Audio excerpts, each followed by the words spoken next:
your Chargers linebacker, Daiyan Henley, and you're tuning in with Chargers Unleashed.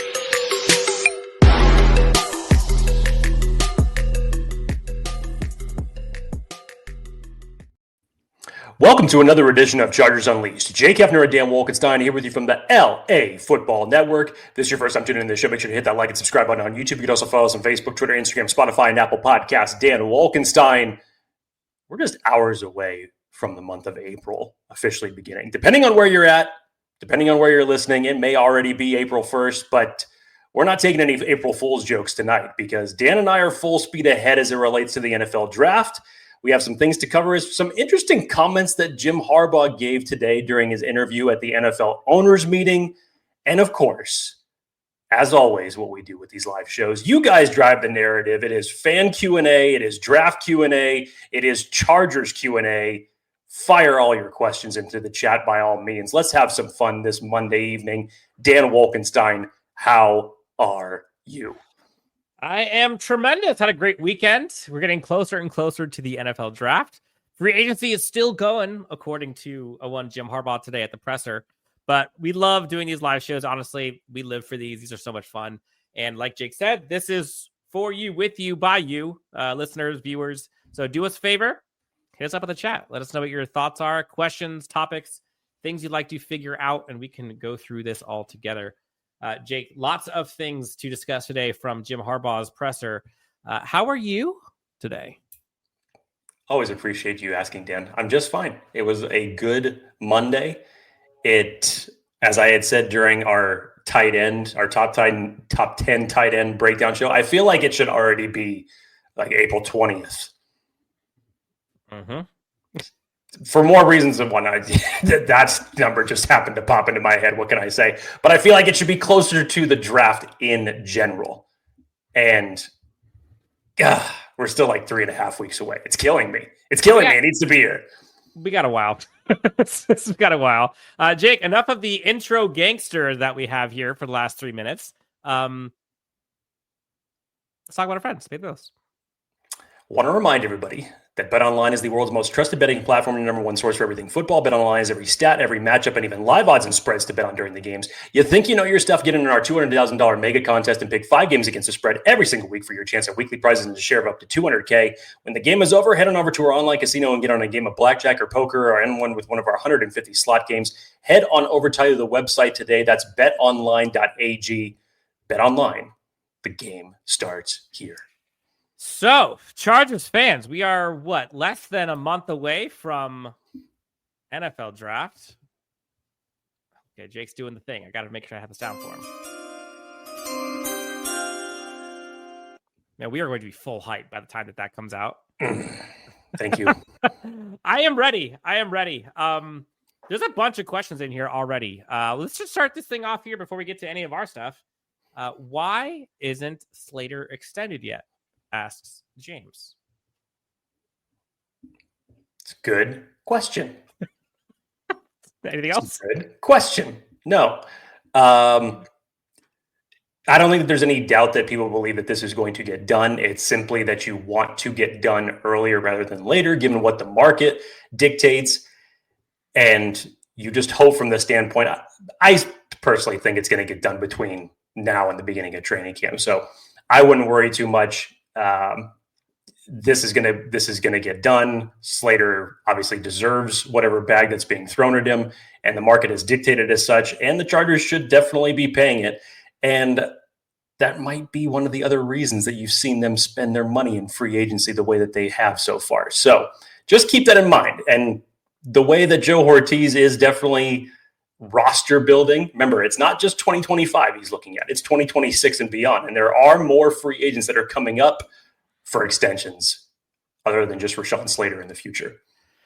Yeah. Harbaugh talked a lot about that today in terms of, always building. They asked how free agency was doing, and Jim Harbaugh was like, well, it's not done. We're still going. And you're not just, you want to build a sustainable team.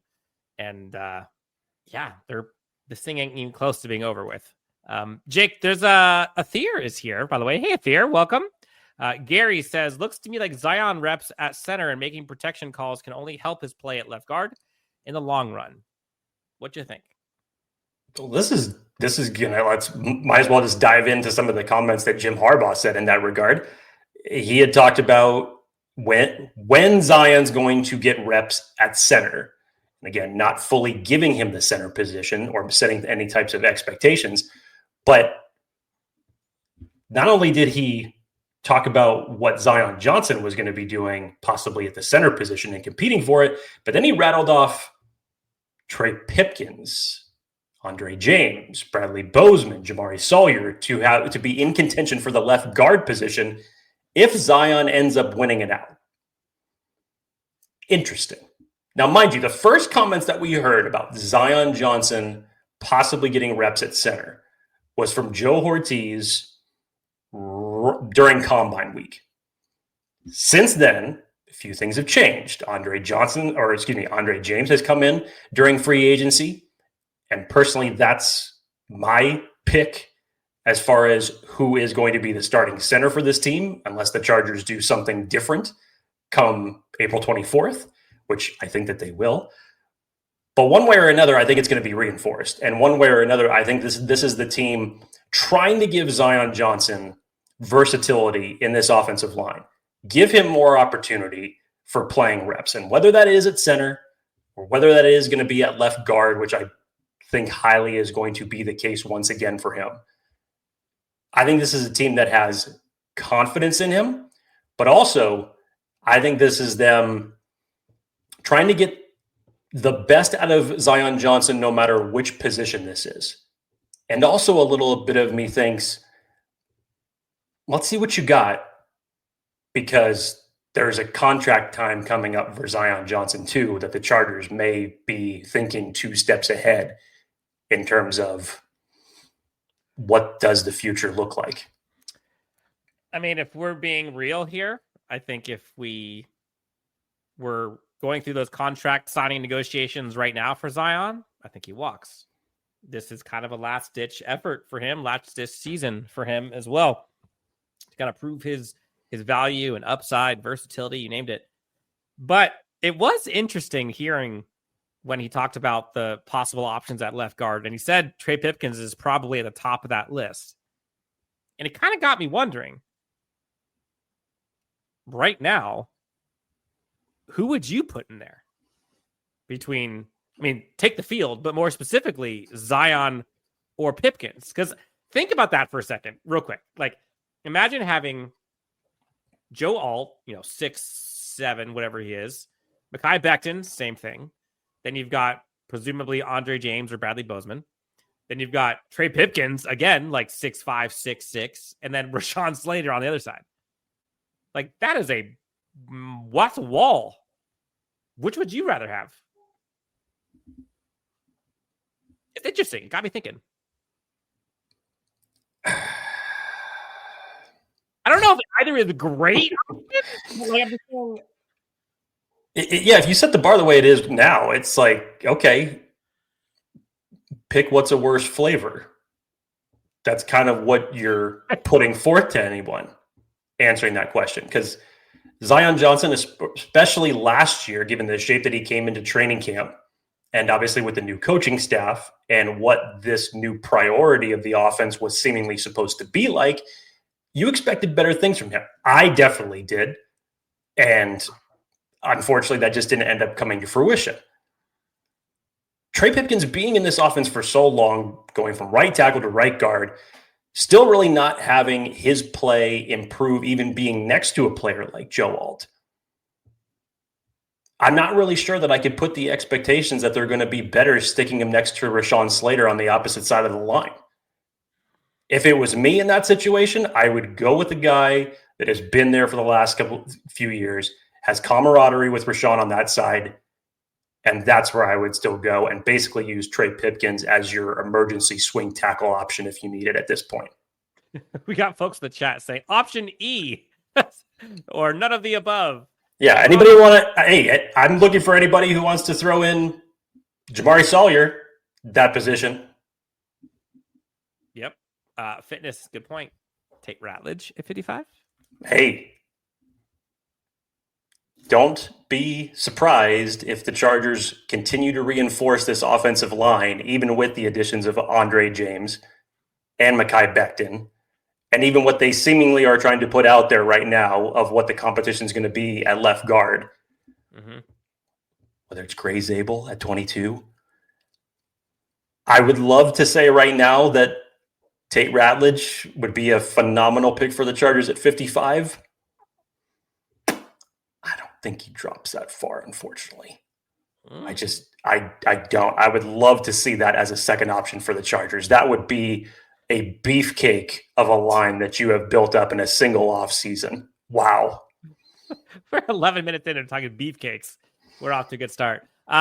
Okay, so let's get through some of these highlights that were from the presser. Jim Harbaugh talked about Mekhi Becton signing and the excitement he had. And the interesting part was he gave him kind of an elite grade for pass protection and says that's probably his best suit. Also, clearly very good at run game, but he praised his pass protection, which I think kind of points to some of the weaknesses they had this past year, some of the holes that they had. But obviously, excitement about Mekhi Becton for good reason. You know, he's on a Super Bowl winning team. The guy's a mountain. But then I think the part that got fun for me, I'm kind of flipping through slides here, but let me go back to this one. Okay. Jim Harbaugh was asked about Mike Williams and him returning and reuniting with Justin Herbert. And this is the first time that Jim Harbaugh had met Mike Williams, which I thought was a little interesting considering of the negotiations that happened last year. And then the cool part, I say cool, just because, you know, this is one of those vibes check, right? You couldn't help but notice the smile on Jim Harbaugh's face when he was talking about how excited he was. And more importantly, the smile on his face talking about how excited Justin Herbert was and how excited Mike Williams was to be back with Justin. And I think the camaraderie, if you will, you know, the rhythm that those two have, I don't think can go unnoticed. And him mentioning Justin Herbert going, heck yeah, you know, perfect Justin Herbert mode. There is definitely some synergy that was missed at the exposition last year. Justin Herbert got his guy back. He's pumped. And why not? Why not? To have someone to come in for an X receiver, which you need as far as a downfield threat, a guy who can go up and get 50-50 balls, who has good rapport already with the quarterback. Yes, in terms of the field that was out there, in terms of what this fan base wanted, on a one-year deal, it's a good consolation prize. It does not negate the Chargers going after a wide receiver in this draft. None whatsoever. You still do not know what you have with Quentin Johnston. Mike Williams is on a one-year deal. I think whatever receiver that they're going to go out and get in the draft, it is going to be another downfield threat, another X option for them. And even with the whispers about a certain number 13 slowly building to returning this team, even that is not going to put to bed the possibility of the Chargers reinforcing this wide receiver room. It can't, because of what you had last year for all receivers not named Ladd McConkey. Yeah. He was asked about Keenan Allen. Jim Harbaugh was. Yes, he said, that'd be cool. He said, that'd be cool. You know, kind of shrugged it off a little bit. But for those who didn't see, Mike Williams posted on Instagram, I think it was late last week, Friday or Saturday. Let's run it back. I forget the word he used, but let's run it back. Turbo, I think. Let's run it back turbo. I believe was in reference to a lyric from a song. Then Keenan Allen then reposted it. Clearly, they're about it. This seems to me like it would be a post NFL draft discussion. Doesn't worry about the comp pick stuff. Again, I'm with it. I'm fine with it. I don't think it solves the problem or the problems that the Chargers team has at the offensive weapon position, but he definitely makes the receiving group better. There's no question about it. So I don't know. We'll see. But to your point, whether it's Mike Williams or Keenan Allen, that does not negate them going receiver early. I don't know if it's early as in day one, but early as in day two for sure, in my opinion. Super Hawaiian Jake says, bringing him back brought back so many feelings. Honestly, still need an X to draft and develop. There's a few of them. Honestly, day 1, 2, and 3 that you can go after, depending on what you're looking for. He talked about Najee Harris, Jake. How excited he was for Najee, his consistency, the way he plays, his running style, the there every day, TED Talks, if you will. I think that's one of the biggest reasons why he was brought in, honestly, because of his availability. Talked about the best ability is availability. And, harped on that. I think he really loves his game and loves what his game means to Jim Harbaugh offense. What are some other key takeaways you got from the presser? Honestly, Dan, I only got little snippets, being the Zion Johnson quote, the Keenan Allen one. Other than that, I did not actually get a chance to watch it. So if there is anything that he has said, you filling me in, this is like the first time me hearing it. So let's hear it. You got it. No worries. I don't know if Chargers fans are going to like this, but he was asked a few questions directly was asked about Colson Loveland at 22. And, how would you feel about him being, the selection at 22? And, Jim Harbaugh's done this a time or two, and he kind of dodged it entirely. He basically, of course he's going to do that. But he basically was like, there's a lot of guys, and at 22, we're definitely going to get a great player. And he said, but the odds of them getting him, I think the quote was, the odds are he's probably going to be playing against us because of the sheer number of teams drafting. The odds are, which again, this is all fact, the odds of him joining the Chargers are low, 1 in 32, whatever. That kind of seemed like a purposeful dodge, in my opinion. Like, he didn't even talk about him. And he's a Michigan kid. Of course he would want to talk about him. What'd you make of that?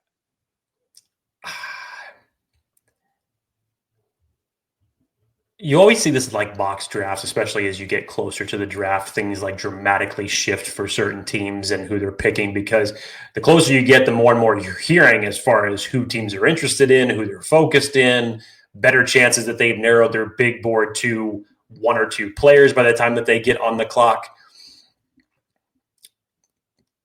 This is Jim Harbaugh saying it, though, which I think half of it's true and half of it is posturing and maybe even not wanting to give his cards to anybody. So I think it's draft strategy, Dan. Remember, we're in the thick of lying season right now. Do not forget that. Fitness says scoffing could indicate lying. He scoffs when he says that. I know it's April Fool's tomorrow, but hey, this may have been an early April Fool's pun from Jim Harbaugh. Tay Jackson out of left field. Does Derwin James retire a Charger without winning a Super Bowl, or will he want to chase rings? So it sounds like he's saying the Chargers aren't winning a Super Bowl. Like, I catch what you're doing, Tay. I think this coaching staff should be with the bulk of this coaching staff should be with Derwin James toward the twilight of his career. They know the type of player that he is. I think whenever it comes to his next contract that he's going to get, they're going to do absolutely everything that they can to keep him. And honestly, I hope they do. I mean, I really think that they will. And truly, I think that he's going to end up staying with the team. I think he's just one of those type of players that is going to be loyal. But at the same time, the team needs to be moving in the right direction. And with Jim Harbaugh at the helm for the next 4 years, I would believe that they would be heading that direction. Yeah. Again, nothing will surprise me once I saw LT in a Jets uniform, right? Like, there's just some things that you just can't predict, or when Keenan Allen gets traded to the Bears. But the only other one I can think of is LT. Maybe Phillip Rivers. That was a bigger heartbeat leader of this Chargers team. Remember all the elements that really upset LT though. No, I know. No, but like there's a lot back there. But like I'm just saying, in terms of the leadership, like the guy who was the cornerstone of the franchise, like it was LT, it was Gates, and it was more LT and Rivers. And now I think by far it's Derwin. So would it surprise me if he left? I shouldn't be. Or if he gets traded, who knows?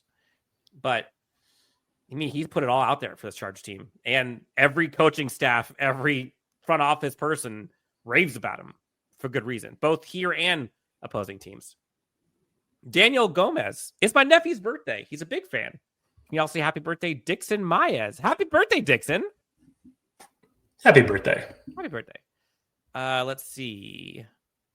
What else we got here? Tyler Conklin, excitement in the chat. He also talked about Tyler Conklin, Jake. Jim Harbaugh did. Talked about how excited he was, talked about his kind of underdog story. I didn't realize this, but he was going through how Tyler Conklin used to be wide receiver. Then he was moved to outside linebacker and then was moved to tight end and kind of has always been dismissed. But likes his talent, likes his productivity, likes his enthusiasm, and likes the mentality that he brings to the tight end position. Also talked about his excitement and his admiration of Will Dissly. And I think when I go through draft thoughts, I keep going back to like proven production and how important that is to him.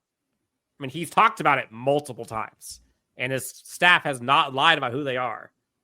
And so, like, when you're going through your big boards, going through who you think are best fits for the Chargers team, like, I would put stock in proven production. So does that change where you had our tight ends ranked for your particular board? No, because I had that in. I thought about that when I did the tight Okay, ends. just making sure. James asked, is there a thought on whether Brandon Rice will be elevated? Or did he show enough to be given the consideration? Genuinely, I don't know. I don't think he's shown enough. I mean, if we're being honest. So I think we need to see a lot more from him. There's still a lot to earn for Brandon Rice in this receiving room and going into training camp, for sure. It is a different wide receiver group than it was last year. Whether you say addition by subtraction, now we especially know who Ladd McConkey is. You bring back Mike Williams. I expect the Chargers to draft another wide receiver during the draft. There's a lot of elements that Brandon Rice is going to have to overcome in order to really elevate himself on that wide receiver room. All right, Jake, I got played. You got played. Yeah. Did you see that? Was that just me? I'm seeing it now. Happy birthday, Dixon. Happy birthday. Thank you so much for that. See, I got to be careful when I'm reading these comments. A Theater Jake comes in with a $5 donation. I'm telling this, Jake and Dan, Chargers will take a guard in round 2 or 3. My coach does not trust anyone on the left side. I'm not buying what he said. I mean, I wouldn't be shocked at all.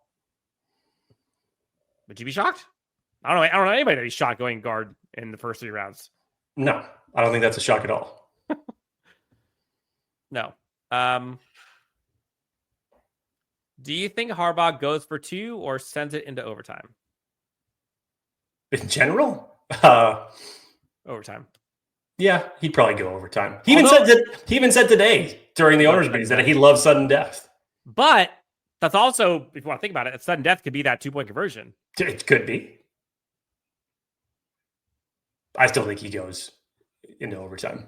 I'm still wondering, did he actually have a birthday today, or is that just me getting cooked? Damn it. Glad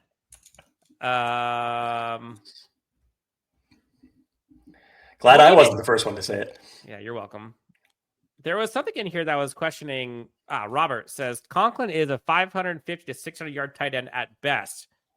We need at least 800 yards, and it's been 11 years now. So again, 4 straight 500 plus yard seasons for Tyler Conklin. Again, I believe both of us talked about his signing raising the floor of this tight end room, not necessarily the ceiling. But that floor is a lot better than it was. Do you think they need 800 plus bona fide superstar tight end? Look, if you're looking for a tight end that's going to get you production and one that's going to be a true move tight end, there's so many options in this draft, honestly. It comes down to a couple things, the tight end itself, but more importantly, how the offense is going to utilize said tight end. I think that Tyler Conklin is a perfect complement to come in and be one of the move tight end options for this team. You already have Will Dissly and Tucker Fisk as your blocking options. You're not going to put Will Dissly in this offense going into this season into the type of role that he was forced to be elevated in last season due to the injuries of Hayden Hurst early in the year. You're not going to do that for Will Dissly. You're going to bring him back to what he's good at, blocking his ass off. Tyler Conklin's going to assume kind of the half of the move tight end role. And you're going to go out and you're going to draft another one in this upcoming draft. And I think you're going to get a good one because there's plenty to choose from. Yeah. James Wagner, Ortiz Harbaugh will definitely keep interests close to the vest. 100%. You mentioned it. It's Lion season. Like anything draft related, you can't really take anything away from what they say because honestly, 2 cents. Alan, Jake, this is a question for you because I think you've gotten pretty deep with the defensive tackles, which, by the way, preview coming soon. How y'all feel about defensive tackle Des Watson as like a 7th round or UDFA if available? I'll be perfectly honest with you. I have not gotten a chance to watch tape on Des Watson yet, and more specifically for the reasons that Dan was just talking about, because we're building out our top 10, and we have a few honorable mentions, but there is no joke of, and I've said it multiple times, this interior defensive line class is Ed Harris and the abyss deep. It is so ridiculously deep with the amount of players that you can find on day 1, day 2, day 3. Now for Des Watson, I mean, measurable wise, if that ends up being the next Jamal Williams, then that's great. Hey, that's great for a guy that comes in at his size. I'll eventually get around to watching his tape. And from what I heard for his pro day, it was pretty impressive for what he was able to put up. But hell, you get someone that size who can move, it's rare for some of that size, speed, and surprising athleticism that these guys have that are over 300 plus pounds. So if you feel that he could be a needle mover for you in the 7th round, given the fact that the Chargers have 4 6s, if he ends up falling to the UDFA pool, why the hell not? Sure. There's a couple of names. I'm kind of going deep cuts here, but CJ West, I like. DJ Pease. That's neither one of those are deep cuts. I mean, we're talking like day 2, day 3. I know a lot of people talk about nice peoples, by the way. You better watch your mouth. Oh, okay, I'll keep it. I'll leave it. You better watch your mouth. I will leave it. Okay, let's save the pod for the pod. Robert D says Mason Taylor at tight end would be my pick. Yes. I know that we would all love to see Colson Loveland on this team be the pick at 22. Sure. But if you guys haven't gotten around to watching Mason Taylor yet, I think that he is a great consolation prize if the Chargers miss out on Colston Loveland. Some of the best hands of the entire tight end group, reliable, durable. He could be exactly what Justin Herbert needs as far as a new safety blanket, but also just a great weapon when it comes to a move tight end. I love what I've seen from Mason Taylor. The more and more I've watched him, the more and more I like his game.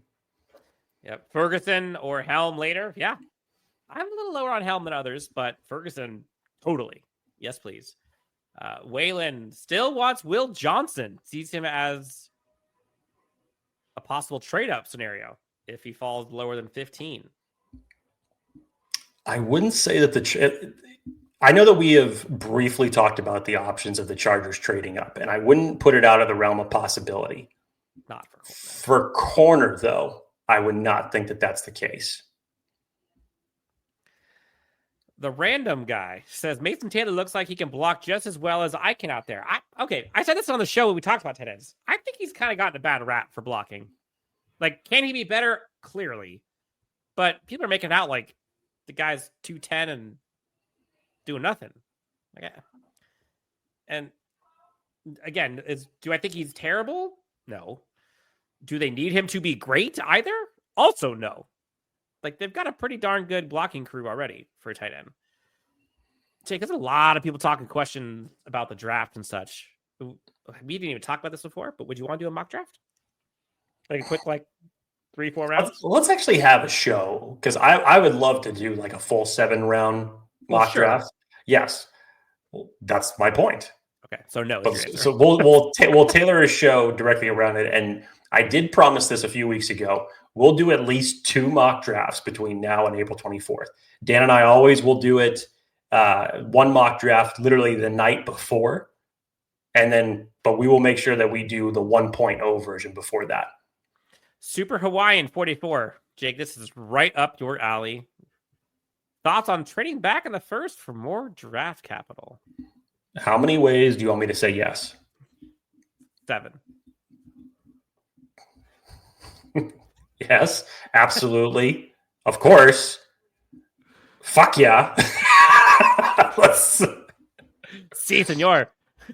Yeah, I wasn't going to go different languages because then I would have been stuck. I honestly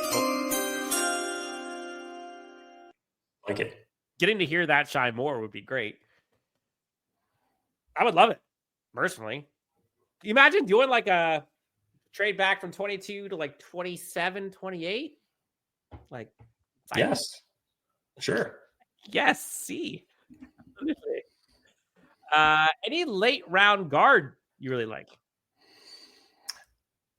I think he's going to go higher than what people think, but I really like Joshua Gray out of Oregon State. I think the dude is just a lunch pail type of guy. You watch his tape, he can get out into the second level extremely quickly, very powerful, specifically plays left guard. Spoiler for anybody that's looking in that position specifically, but I've really liked what I've seen from his tape. I thought he had a great testing at the combine. And again, just the games that I've watched of him, I really, really like him. So if we're talking 4th round, maybe, depending on how far he ends up falling, I would love him as a mid-round option for this team if the Chargers are going to reinforce the offensive line. Yeah, I would too. Man, people are traumatized by Mason Taylor, apparently. Hello?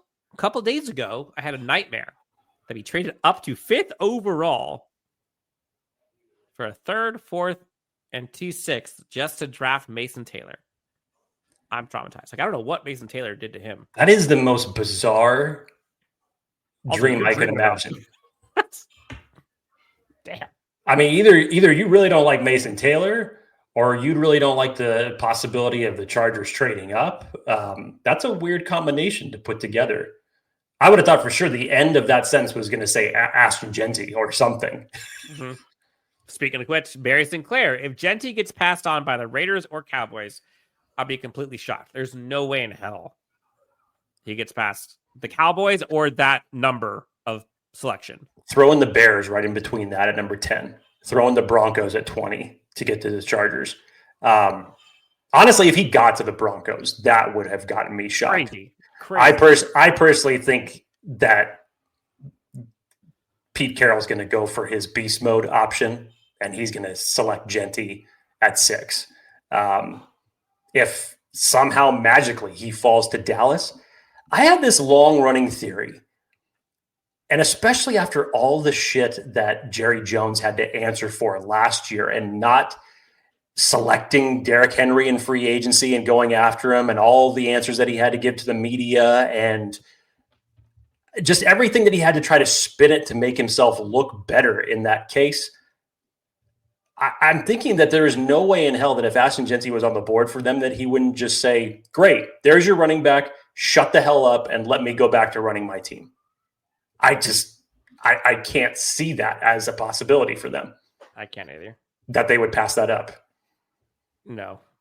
Even just so that way Pete Carroll can like rectify the Super Bowl fiasco of that last play. Like, I'm sorry I didn't run it. I'm going to take the running back. I mean, that's a long, I've learned my lesson. Yeah, a long apology. Way overdue. I think Marshawn Lynch should be happy about it. At least you take it. What do you make of the interior defensive line room currently as it stands for the Chargers, though? I know we're talking about Genty, and then we're talking about how deep this class is.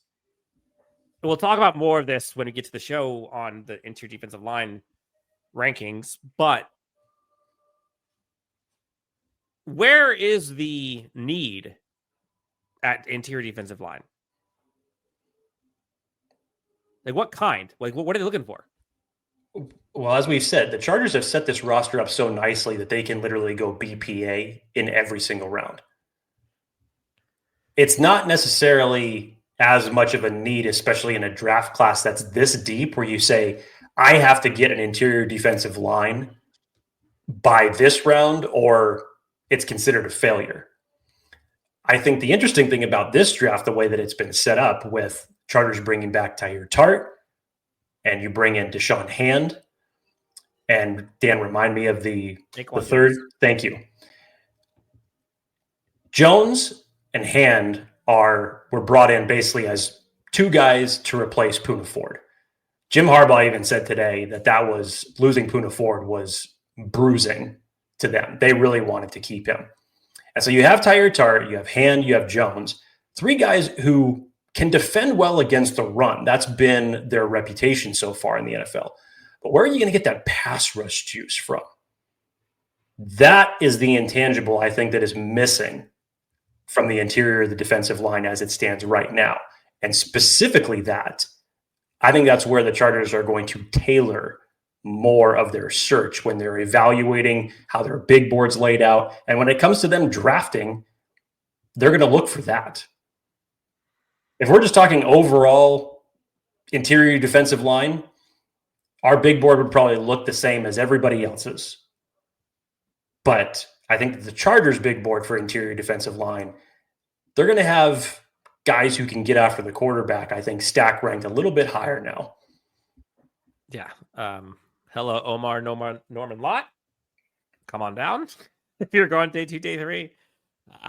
Vernon Broughton from Texas, by the way.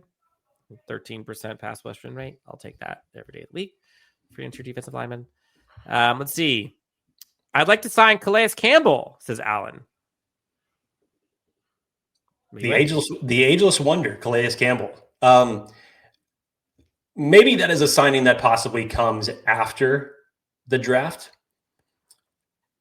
But you drafted a Boy B last year. You still have Tito on this roster. The three names that we mentioned, Tart, Hand, and Jones. At some point, that room is going to get pretty damn full. If it were me, I'll invest in the long-term future, because all three of those guys that you just named, as well as Tito's contract coming up, you're only looking at a year, really, as it stands right now. No guarantees for 2026 for any of those guys.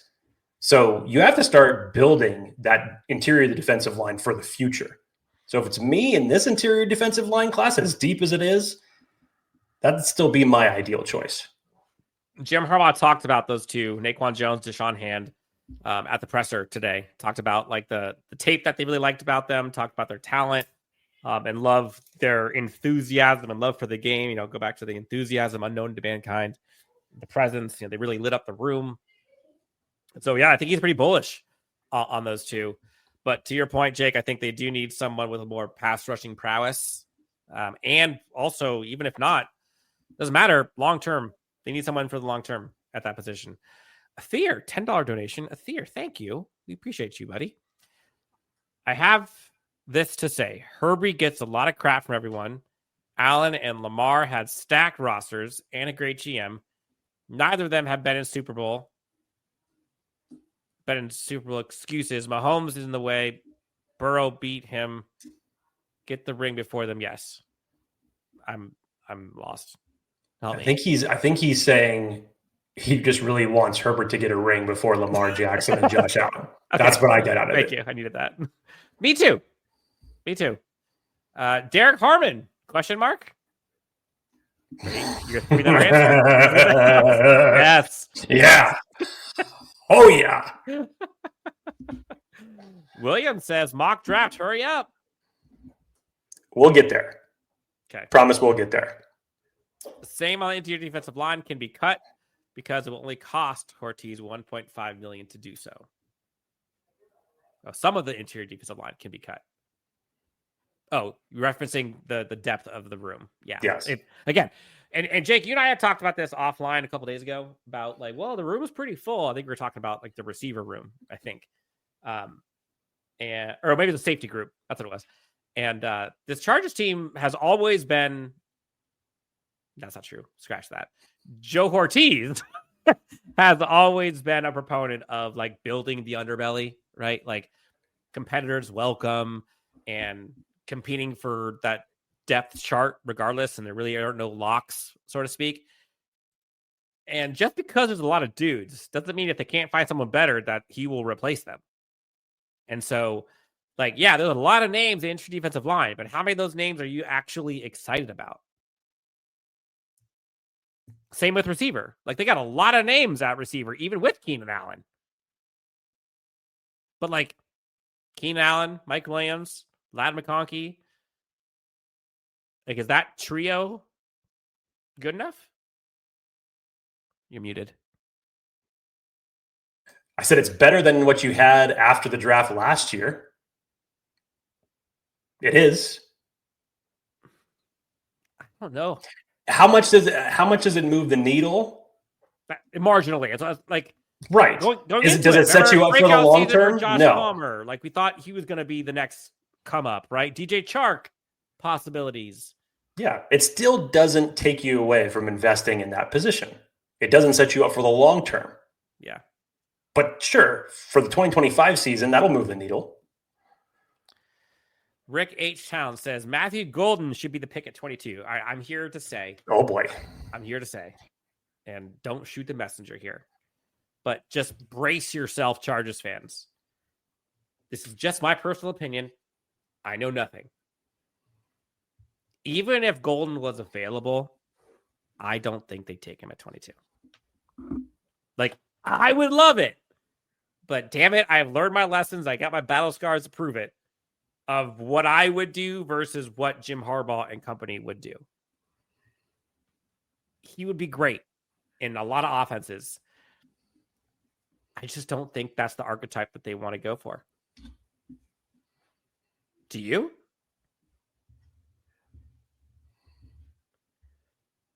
Like, I can think of so many guys that they would pick over him, in my opinion. I mean, if you're saying it in terms of big board value for who should still be there at 22, then yes, that's what I would agree with you. Golden's a little bit unique because he can play inside, outside, and sure. Nobody had their money on 4.29 speed at the combine because it doesn't look that way when he's playing.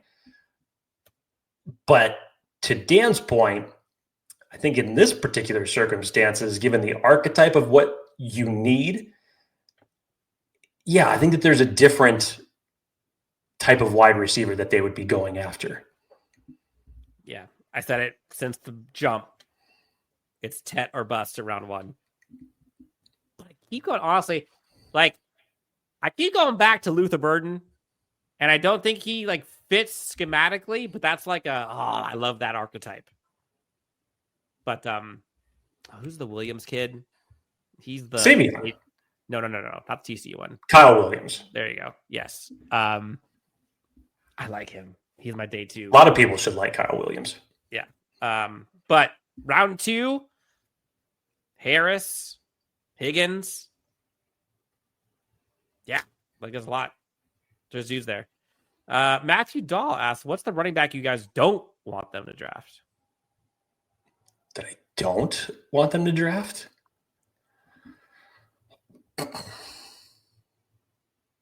It's never been asked like this before. I know, it's a good question. Because there's so many running backs to like.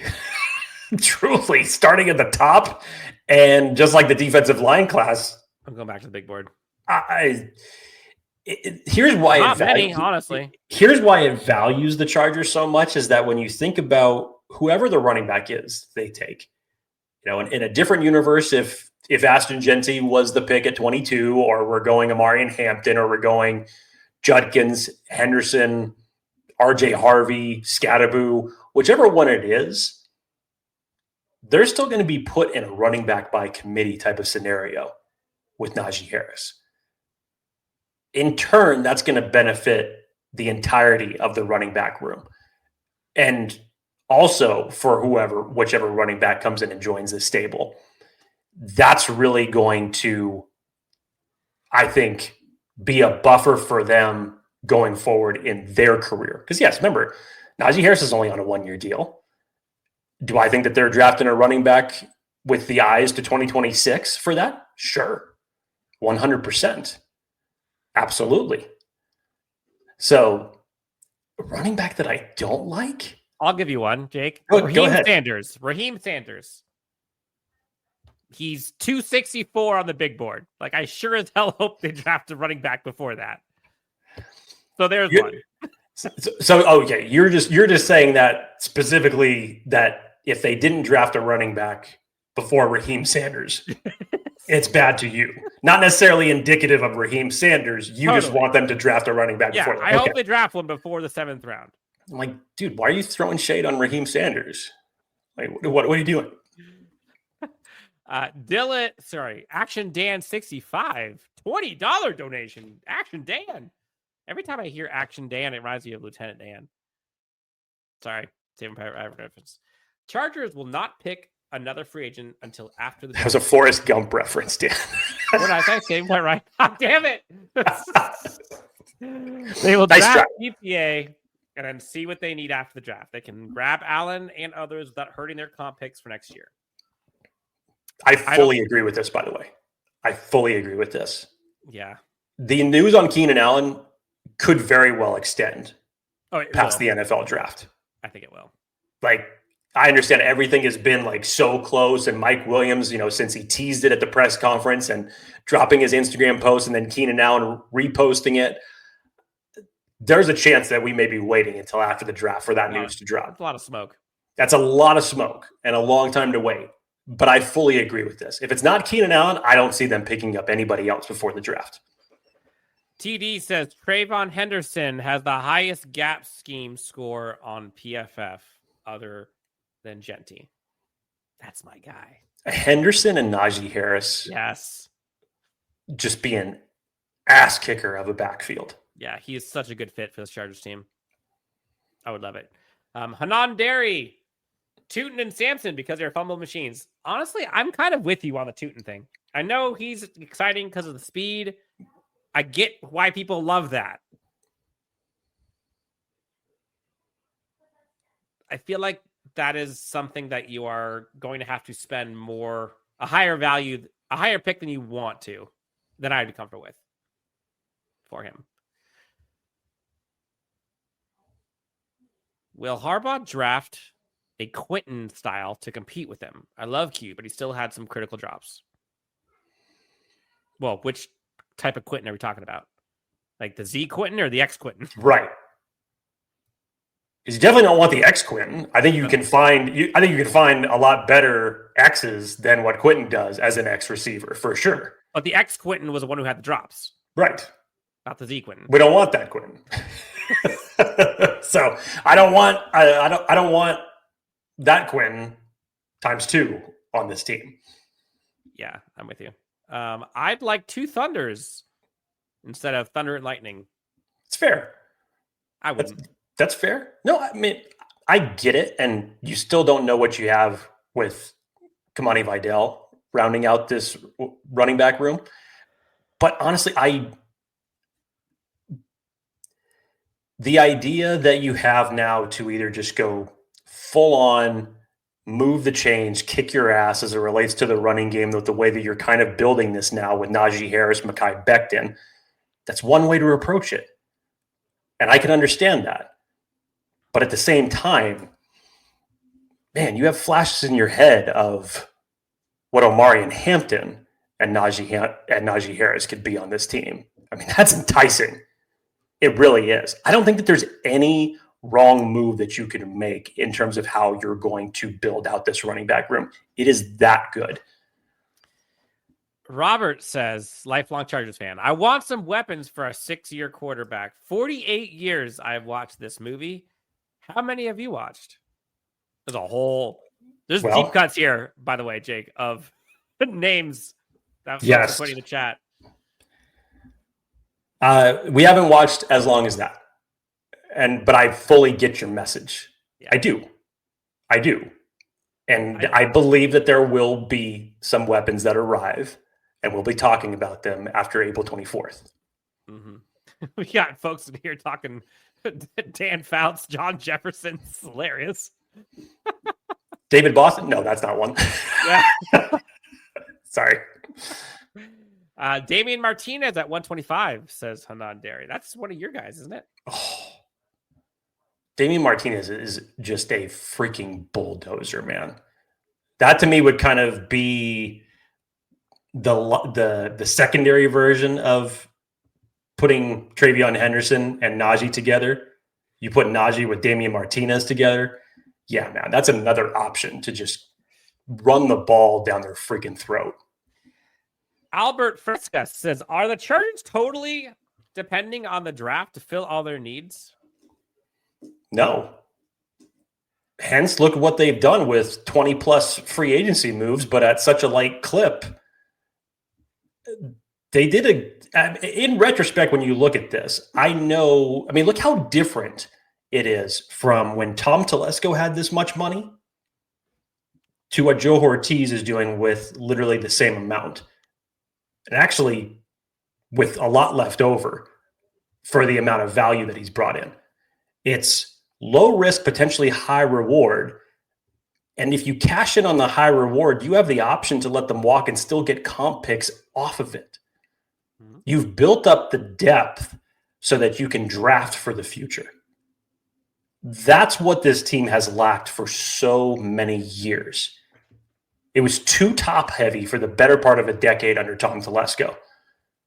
And when it came to first round picks, he wasn't bad at those. Not all of them hit. Some of them hit. But beyond the first round, I mentioned it to Dan a few weeks ago when we were talking about guys who were beyond first round picks that got second contracts. And there was only 2 of them during Tom Telesco's tenure, and that was Keenan Allen and Trey Pipkins. That's horrible as it relates to draft and develop. That's terrible. Alex says, say they don't get Herbert a weapon. Hypothetical. Hypocriticals. Here we go. They would be worried. When would you be worried? If they went through the draft and didn't get Herbert a weapon, and I guess I would say Herbert a weapon, meaning tight end or receiver. Or running back. But like running back, I could see the people saying, oh, that's not for Justin. That's a Jim Harbaugh thing. We all know what they mean. Or an offensive line, tip of the spear. No, but that's what I'm saying. Those are considered weapons. If they don't get a very good tight end or receiver, I would be a little worried. Yeah. So very good would mean if they don't get either of them in day 1 or day 2. In a deep tight end class, and for a archetype of a specific group of wide receivers, not necessarily all of them, but yeah, one of those 2 options, I would be scratching my head at.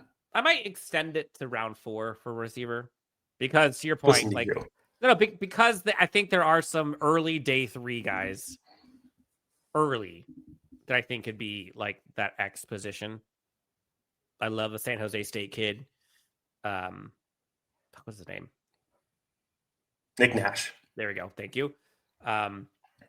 Also, the kid from Colorado would be super fun. The burner. Colorado or Colorado State? Colorado, not Victoria Horton. I'm not talking about X guy. I'm talking about the burner kid, the son of the other guy. Come on. You're better than this. I know I'm better than this, but I've been so focused on Torrey Horton. Jimmy Horn. There we go. I've been so focused on Torrey Horton out of Colorado State as a prototypical X receiver and coming back off the injury and looking fantastic at the combine. I'm rooting for him, and I would love to see him as an X weapon in this, because if he hadn't gotten hurt, we would be talking about him a lot more. Isaiah Bond would be fun too. I know he's not like the typical X, but like just giving the guy freaking speed for days, that'd be sweet. Man, I like Jaden Higgins a lot. Trey Harris, I think, might be my round 3 guy. If he even gets to that. I don't even think he gets there. You don't think so? No, I don't think he gets there. I think a lot of people are waking up on Trey Harris, and I don't think he makes it to round 3, honestly. Anthony Whalen, you think Chargers players watch these podcasts sometimes live? Absolutely. Justin, hey, I just wanted to tell you I could use some fishing lessons. Okay. I'm not great. I would be down to do some brisket with you. I was like, who the hell are you talking to? And then it finally clicked. Me and Justin are boys. Uh-huh. Yeah. Probably not. They probably don't. I don't know. Steve Smith loves Royals. Yes, he does. Do you love Royals? As far as a X option, sure. Yeah. Pat Bryant. Yes. Ooh, it would be spicy if the Chargers go another TCU receiver, though. Do you think Jack Besh? Yeah.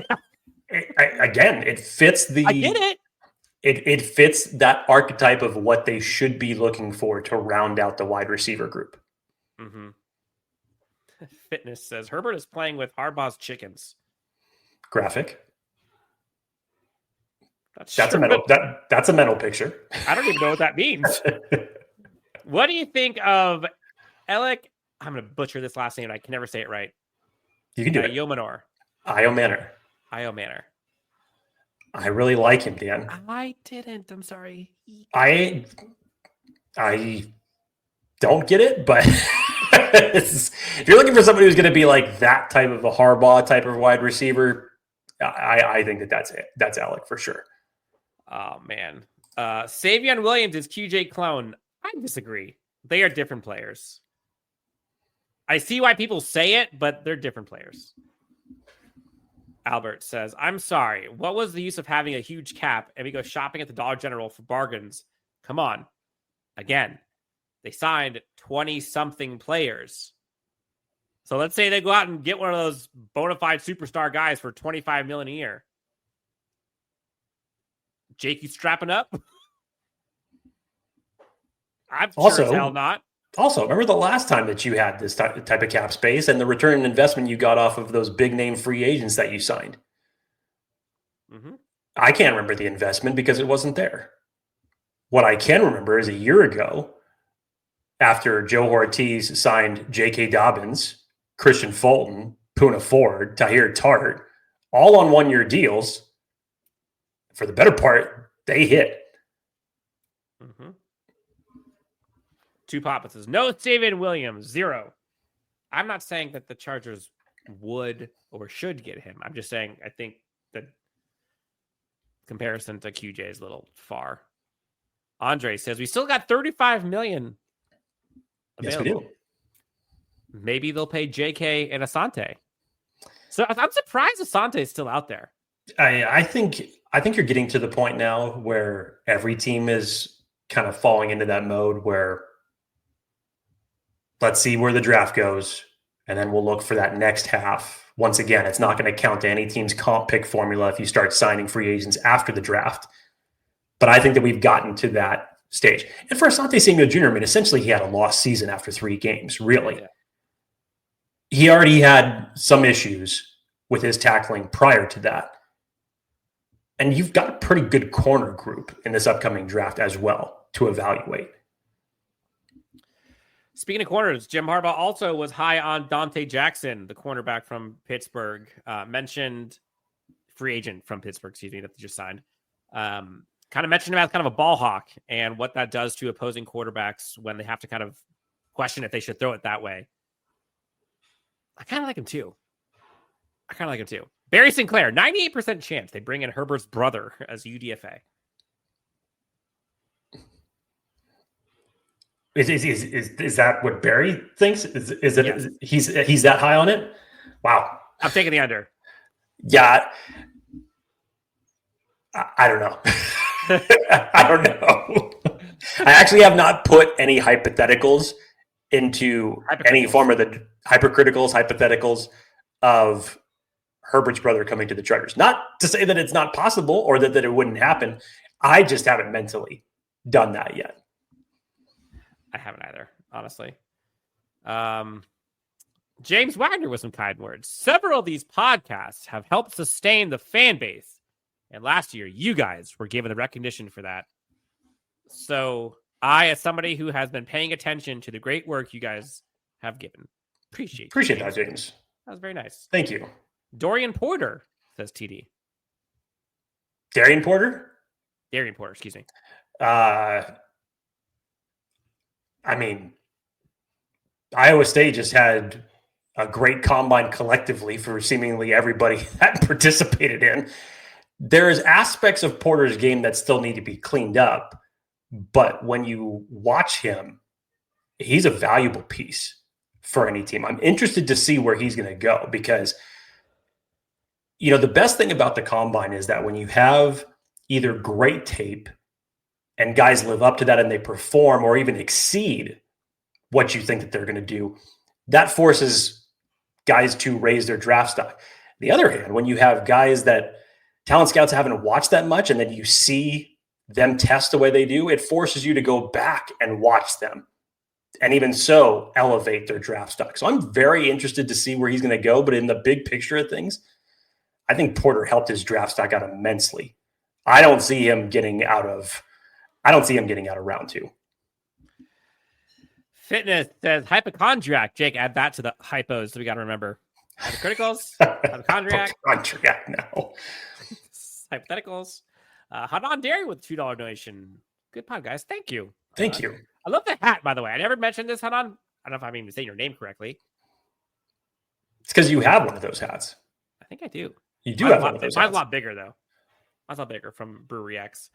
To Papa. Advice for Dan. Proofread birthday shout-outs. Thank you.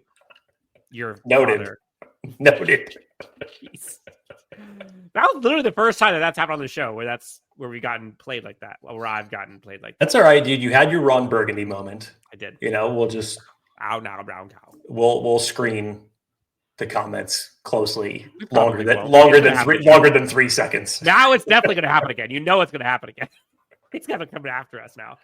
All right, maybe like 5-10 more minutes until we get out of here. But a couple questions for you and for folks in the chat. I wonder what your thoughts are, Jake. But Give me. What is the biggest roster hole right now, in your opinion, in terms of impacting winning games? Say that again. What is the biggest hole that needs to get filled in terms of like what impacts actually winning games? Probably your offensive line still. Secondary to that, I would probably say you need to round out your running game. Third to that, I would probably say you need to get some long-term stability on the interior defensive line. And then your skill positions, you need to round that out. This is a lot of positions. Yeah. I'm asking which one. Because, I mean, you started with one question, then you turned it into 2 when I was trying to figure out. You said as it relates to, then you followed it up with saying as it relates to winning football games. Okay, as it relates to bingo cards, what else are you doing?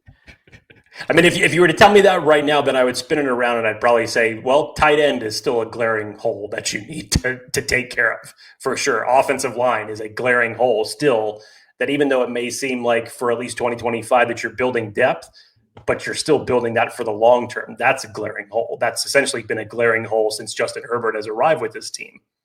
Folks in the chat are pretty set on defensive line. Random guy says defensive tackle or corner. Rick H. Town says defensive tackle, nose tackle. IDL says Hanan Dairy. Fitness says basically everything. Wow, he's really bullish on this team. Figuring out the center position. Anthony Navarro says D-line. Remember the Super Bowl. Yep. Interior pass rushing DT. Yeah. I'm kind of with you, though. Like, this Chargers team is like one or two bullies on the offensive line away from doing what they want to do. Like, imposing their will. If the center and left guard position can get figured out, whether that's the guys that they have or through the draft, that's a bully that you're building. I had another question, but I forget what it was. Great. So your turn. Ask away. I don't have any questions, Dan. Yes, you do. I do not. You always have questions. I do not. Hypothetically. Here we go. It came back to him. I'm kidding. Is Jared Wilson a scheme fit? Asks Dark Samus 100. Some people believe this. Other people don't. I think there's just too much athlete. I mean, if you're looking at the entirety of his college career, that's one thing to look at. And yes, I've heard some people say that he's not a scheme fit, but those athletic traits are just so good. Jared Wilson is a freak. Him and Gray Zabel, when you watch them, it was fortuitous for all of us that alphabetically were right next to one another in the order of the combine.